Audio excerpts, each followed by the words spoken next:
Il est venu le temps des cathédrales. Le monde est entré dans un nouveau millénaire. Eh oui. Là, vous avez compris que ça parle de sacré un peu quand même là. Oui. Alors on est où? On est à la crypte archéologique de Notre-Dame de Paris. C'est où ça? C'est simple, vous avez le bâtiment de Notre-Dame qui se Oui. dresse là comme un vaisseau au milieu de Paris, au milieu de Lutèce, au milieu des Parisiens. Et juste à côté, vous avez en dessous C'est la à côté ou crypte c'est en archéologique. Alors, physiquement, quand vous regardez la cathédrale, c'est juste en face. D'accord. Vous avez là un petit escalier. Attention, faut le chercher, ça ressemble, c'est un petit peu... C'est caché, comme par définition, c'est une crypte. C'est tout à côté du parking. Voilà. Ah, voilà, Et- il fallait dire comme ça. Là, voilà, Alors, c'est à côté du parking de Notre-Dame. Et là, vous Ou avez... la maison de Viollet-le-Duc. alors Ah, attention, ah. vous êtes de l'autre côté de l'Hôpital-Dieu, attention. Non, c'est le Ah bah, meilleur rapport, c'est... Hôtel-Dieu, la maison de la maison Viollet-le-Duc et le parking. Et parking, voilà. Et là, vous allez descendre au cœur de la crypte archéologique de Notre-Dame, c'est-à-dire, on revient au temps des débuts de la fondation, donc on est chez les Gallo-Romains.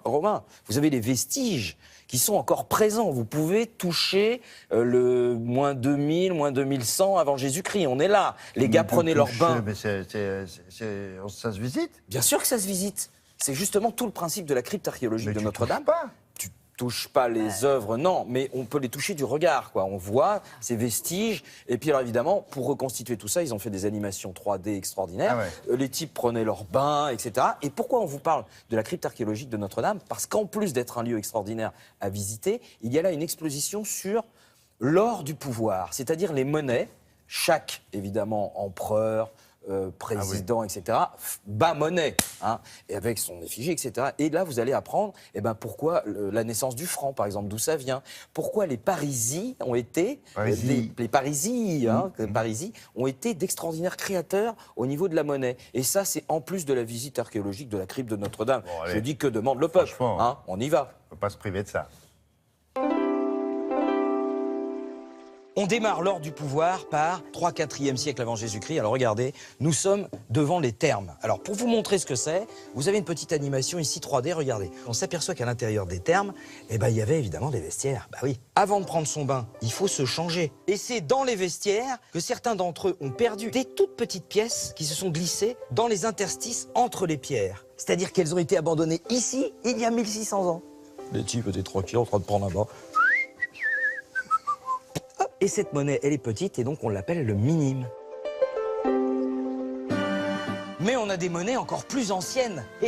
Parisis, la bonne soupe. Parisis, c'est les ancêtres des Parisiens. Donc on est moins 300 avant Jésus-Christ. Les stataires, comme ça qu'on appelle les monnaies, représentent évidemment les empereurs de manière très figurative. On représente Philippe II de manière très claire. Et les parisis, qu'est-ce qu'ils ont fait? Au fur et à mesure des années, ils se sont mis à styliser les figures. Est-ce que c'est la cervoise? Est-ce que c'est l'artiste qui s'est exprimé? C'est tellement créatif et abstrait que ça a inspiré les surréalistes, et notamment Breton. Et ça, c'est quoi?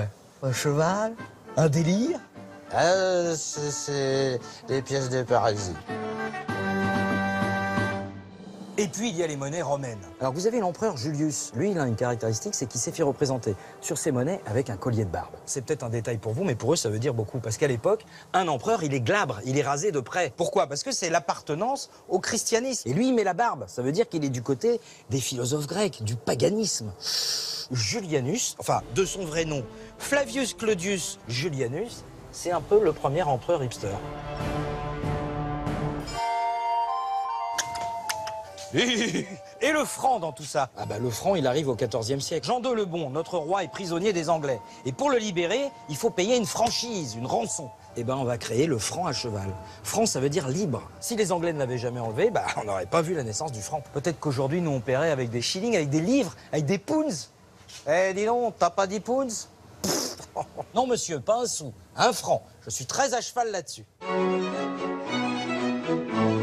Et pour terminer, le louis d'or, avec mon préféré, le louis d'or de Louis XIV. Alors Louis XIV, 54 ans de règne, on le voit avec sa petite mèche là, toute courte. Après on le voit adulte, normal. Et puis alors, vers la fin du règne, regardez, la pièce a doublé de volume. Pourquoi? Mais il n'y a pas que la pièce qui a doublé de volume, il y a aussi le roi. Mais il a eu plus de chance que Louis XVI, qui a dû partager sa médaille avec les symboles républicains. De l'autre côté de la médaille, il y a le bonnet phrygien, il y a la Constitution, tous les symboles révolutionnaires. Et d'ailleurs, c'est ce qui s'appelle le revers de la médaille. Mais pourquoi je peux dire musée, non? Ah oui, si, on peut dire Pourquoi on musée. connaissait si mal ou si peu? Alors, je pense pour deux raisons. Première raison, vous avez vu, c'est une crypte archéologique, donc c'est en dessous. Donc, comme on l'a dit, il faut savoir y aller. Ouais, faut la trouver. Et deuxième raison, si vous voulez, vous êtes tellement en face de Notre-Dame de Paris, tellement attiré D'accord. par ce monument que vous en oubliez les autres autour. Il y en a d'autres qui sont magnifiques, qui sont autour, qu'on oublie. Donc, si vous passez par là, comme on dit, n'hésitez pas. Crypte archéologique du parvis Notre-Dame à Paris. Voilà. Exactement. Si Voilà. vous ne trouvez pas, demandez au Bedeau. Voilà. Bonjour, monsieur Bedeau, c'est où la crypte? Vous êtes dessus. Nicolas Bedeau